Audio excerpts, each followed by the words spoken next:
మా దేవుడు మా నాయకుడు డాక్టర్ కేపాల్ గారు ఈ పాస్టర్ ప్రవీణ్ పగడాల మిస్టీరియస్ కేసుని ఎక్కడి వరకు తీసుకెళ్లారంటే జూన్ ట్రంప్, అది యుఎస్కి, ఇంటర్నేషనల్ కోర్ట్స్, యూరోపియన్ పార్లమెంట్, అంటే ప్రపంచ దేశాలన్నిటికీ ఆయన ఒక్క మాటతో అన్ని దేశాలు కదిలి ఇప్పుడు మన ఇండియా వైపు చూస్తున్నాయి. మోడీని క్వశ్చన్ చేస్తున్నాయి. మోడీ గవర్నమెంట్ని క్వశ్చన్ చేసేలాగా చేసింది ఏకైక వ్యక్తి డాక్టర్ కేపాల్ గారు. మీ అందరి కోసం, కులాల మతాలకు అతీతంగా అందరి కోసం, ఓన్లీ క్రిస్టియానిటీ కాదు, హిందూ, ముస్లిం, ప్రతి ఒక్కరి కోసం ఫైట్ చేస్తున్న ఏకైక వ్యక్తి డాక్టర్ కేపాల్ గారు అని గుర్తించాలి మీరు. మా డాక్టర్ కేపాల్ గారు అంటే FBI ఎంక్వైరీ చేయిస్తారు, నేషనల్ ఎంక్వైరీ చేయిస్తారు, ఇంటర్నేషనల్ కోర్ట్ ఆఫ్ జస్టిస్కి కూడా తీసుకెళ్తారు, అక్కడ వరకు కూడా వెళ్తారు. మన ఇండియాలో న్యాయం జరగకపోతే ప్రపంచ దేశాలు తిరిగి మరీ న్యాయం చేసేలాగా చేసే వ్యక్తి, ఓ ఏకైక వ్యక్తి డాక్టర్ కేపాల్ గారు అని గుర్తించారు. బాధాకర విషయం ఏంటంటే మన దగ్గరే న్యాయం జరుగుతుంది, కానీ ఒకరంటే ఒకరు పడదు. కులాల మతాలకు అంటే పిచ్చి, కొంతమందికి మత పిచ్చి ఉన్న వాళ్ళు ఉన్నారన్నమాట. వాళ్ళు చేసే పని ఇదంతా. సెంట్రల్లో కూడా అదే పార్టీ ఉంది కాబట్టి మనకి ఇక్కడ జరగట్లేదు ఎవరికి. Media is the 4th pillar of democracy. Article 19 ప్రకారం freedom of speech, freedom of expression కూడా ఉండద్దా మనుషులకి? చెప్పండి, తప్ప? అంటే రాజ్యాంగంలోదే ఉండేది కదా మనం చేస్తున్నాము. మనం దానికి మించి దాన్ని అవుట్ ఆఫ్ ది బాక్స్ ఏమైనా చేస్తున్నామా? అలా చేయట్లేదు కదా.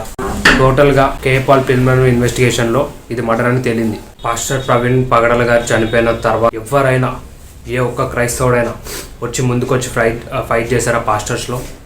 ఓన్లీ అజయ్ బాబు, వాళ్ళు అభినయ్, వాళ్ళు తప్పితే ఏ పాస్టర్ అన్నా వచ్చి మాట్లాడా?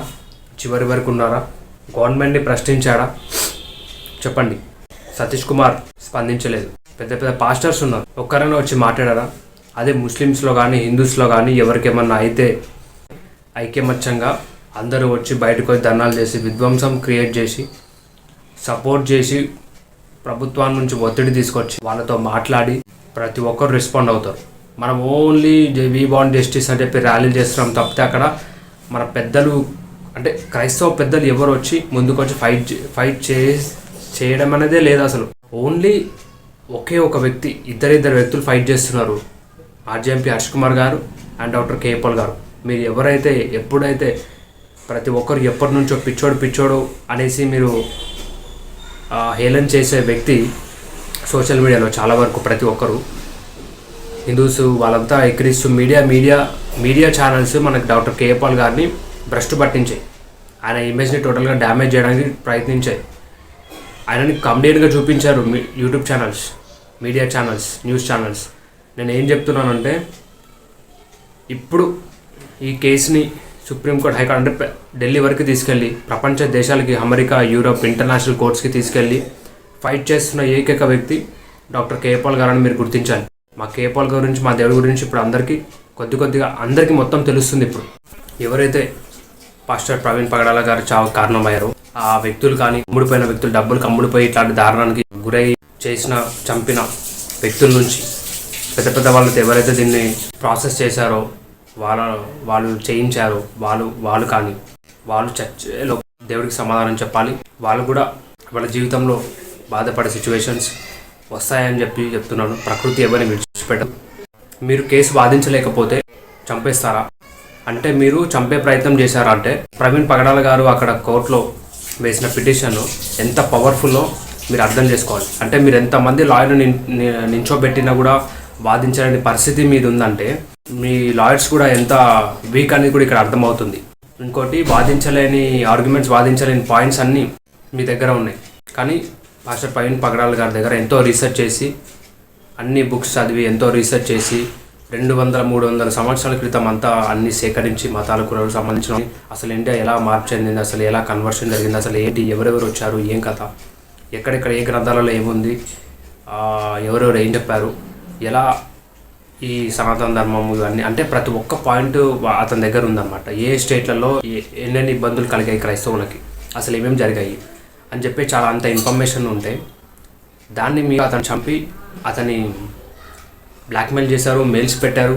కానీ అదర్లేదు, బెదర్లేదు పాస్టర్ ప్రవీణ్ పగడాల గారు. ఇంకా మీరు ఆలోచించుకొని, ఇంకా కోర్టు సమయం వస్తుందనగా 1 month ముందే, 1 month బిఫోర్ మీరు చంపే ప్రయత్నం చేశారు. ఇంకా ఏమీ ఛాన్స్ లేదు అనే టైంకి మీరు చంపారు కావాలని. మనుషులందరిని పెట్టి మీరు చంపారు, ఇక్కడ కిడ్నాప్ చేసి మీరు మొత్తం పకడ్బందీగా ప్రీ ప్లాన్డ్గా ఎంతో దేశంలో ఎక్కడా ఇట్లాంటి క్రైమ్ నేను చూడలేదు, ఇలాంటి యాక్సిడెంట్ని నేను చూడలేదు అనమాట. అలా క్రియేట్ చేశారు మీరు ఇండియాలో. ఎందుకు మీరు వాదించవచ్చు కదా, మీరు ఎందుకు వాదించలేకపోయారు? పాస్టర్ ప్రవీణ్ పగడాల్ గారికి పిటిషన్ని అంత అంత అంటే ఎక్కడ తెలిసే ఎక్కడ కేసుని ముందుకు తీసుకెళ్తే అతను గెలిచిన తర్వాత మనం ఎట్లాగో మీరు వాదించలేదని మీకు అర్థమైపోయింది. ఒకవేళ ఆయన వాదిస్తే ఎట్లాగో మీరు ఒకవేళ గెలిస్తే కేసు గెలిస్తే పెద్ద పెద్ద నేతల దగ్గర నుంచి బీజేపీ ఆర్ఎస్ఎస్ నుంచి ప్రతి ఒక్కరు తల ఎక్కడ పెట్టుకోవాలో, ఇండియా పరువు అంటే హిందువుల పరువు ఏమైపోతుందో అని చెప్పి మీరు వేరే వేరే విధంగా ఆలోచించుకొని మీరు ఈ విధంగా చంపే ప్రయత్నం చేయడం అనేది ఏం బాగోలేదు. మీకు దమ్ముంటే ధైర్యం ఉంటే నీతి న్యాయంగా చట్టంని బేస్ చేసుకొని మీరు కేసు వాదించి దాన్ని ఫైట్ చేసి గెలవాలి. కానీ దయచేసి ఇంకో ఇట్లాంటి సంఘటన ఇంకా ఎవరికి, ఏ హిందూకి, ఏ క్రిస్టియన్కి, ఏ ముస్లింకి జరగకుండా ధైర్యంగా ఉండి అప్రమత్తంగా ఉండాలని చెప్పి కోరుతున్నాను. నేను ఇంకోటి చెప్పబోయేది ఏంటంటే అతన్ని బాగా హింస పెట్టి వేధించి కొట్టి ఇష్టం వచ్చిన మాటలు అని నానా రకాలుగా హింస పెట్టి కాల్చి మీరు ల్యాప్టాప్ని ఆయన బ్యాంక్ అకౌంట్ని అండ్ అట్లాగే ఉన్న పీడిఎఫ్ ఫైల్స్ అవన్నిటిని మీరు సేకరించి ఏం చేశారో తెలీదు. ఆయన చావు తర్వాత దేవుడు ఎంతోమంది మీరు ఎన్ని సీజ్ చేసినా ఎన్ని ఎవిడెన్స్ని మీరు క్లోజ్ చేయాలని చూసినా పాస్టర్ ప్రవీణ్ గారి ల్యాప్టాప్లో, ఫోన్లలో అక్కడిక్కడ మీరు ఎన్ని ఆధారాలు లేకుండా చేసినా కూడా ప్రూఫ్స్ అవన్నీ ఇంకా బుక్స్ రూపంలో చాలామంది పాస్టర్ ప్రవీణ్ పగడాల గారు లాంటి ఆలోచన గల వ్యక్తులు మళ్ళీ ముందుకు వస్తూ ఉంటారు, దాన్ని వెలికి తీస్తూ ఉంటారు. ఇలాంటి కేసులు వస్తూ ఉంటాయి, మీరు ఎదుర్కొంటూ వస్తూ ఉంటారు. కాబట్టి నేను చెప్తున్నాను, పాస్టర్ ప్రవీణ్ గారి చావు తర్వాత ఎంతోమంది క్రైస్తవుల్లో ఐక్యత పెరిగింది, ఎంతోమందికి మనోనేత్రాలు తెరవబడ్డాయి, క్రిస్టియన్, ముస్లిం, హిందూస్కి. నెక్స్ట్ ఎలక్షన్స్లో కూడా ఎవరు ఓటేయాలని చెప్పి నిర్ణయం చేసుకున్నారు. కాబట్టి ఏం జరుగుతుందో ఇప్పుడు అక్కడ అర్థమైంది. బీజేపీ వచ్చినప్పటి నుంచి ఇక్కడ అర్థమైంది. కాబట్టి ఎంతోమంది పాస్టర్లు ఇదైపోతున్నారు, ఎంతోమంది యువత ముందుకు వస్తున్నారు. ఇప్పుడు హిందూస్ కూడా అతను చేసే వీడియోస్ అని ఇప్పుడు బయటపడుతున్నాయి. అతని వీడియోస్ వైరల్ అయ్యి అందరికీ బయటపడుతున్నారు, అందరు చూస్తున్నారు, అందరు తెలుసుకుంటున్నారు వాట్ ఈజ్ వాట్ అనేది, ఏది తప్పు ఏది రైటు అని చెప్పి ఆయన మెసేజెస్ అన్నీ ఇప్పుడు బయటపడుతున్నాయి వీడియోస్ రూపంలో. ఇది తెలుసుకున్న హిందూ, ముస్లిం, క్రిస్టియన్స్కి వాళ్ళకు కూడా అయ్యో మా గ్రంథం ఇట్లా అట్లా అని చెప్పేసి వాళ్ళకు కూడా ఆశ్చర్యపోయే విధానం అనమాట. సో వాళ్ళు కూడా స్టడీ చేసి దీన్ని తెలుసుకొని ముందుకెళ్ళి సత్యాన్ని తెలుసుకోవడం అనేది జరుగుతుంది. దయచేసి ఇలాంటి కేసులు ఇంకా జరగకుండా నెక్స్ట్ వచ్చే రాజకీయాల్లో మొత్తం అంతా ఇంపాక్ట్ అక్కడ నుంచే ఉంటుంది. ఎవరు గెలిపించాలి, ఏం చేయాలని చెప్పి ప్రజలు నిర్ణయించాలి. ప్రజలే ప్రజలు చేతిలో ఓటు వేసే హక్కు ఉంది, కానీ ఆ ఓటుని ఎలా వినియోగించుకోవాలో తెలియట్లేదు. అప్పటికప్పుడు ఇచ్చే డబ్బులకి అమ్ముడిపోతున్నారు, జీవితాన్ని నాశనం చేసుకుంటున్నారు, సంవత్సరాలు అంతా ఇది చేసేసుకుంటున్నారు, కుటుంబాన్ని రోడ్డుపాలు చేసుకుంటున్నారు. మన దేశము 100 ఇంతలు వెనుకబడి ఉంది, చెప్పాలంటే 100 ఇంతలు వెనుకబడి ఉంది. ఫారెన్స్ సంబంధించిన ఇన్వెస్టిగేషన్స్ గ్రోక్ వాళ్ళు అంటే మనకి ఏం చెప్పారంటే మనదంట చాలా వెనుకబడి ఉందంట మన ఇండియా.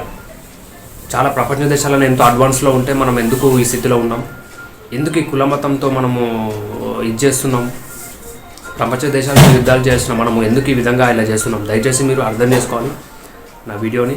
మా డాక్టర్ కేపాల్ గారు ఉన్నంత వరకు ప్రతి ఒక్కరికి న్యాయం జరుగుతుంటుంది, ప్రతి ఒక్కరు ఎవరు భయపడాల్సిన అవసరం లేదు.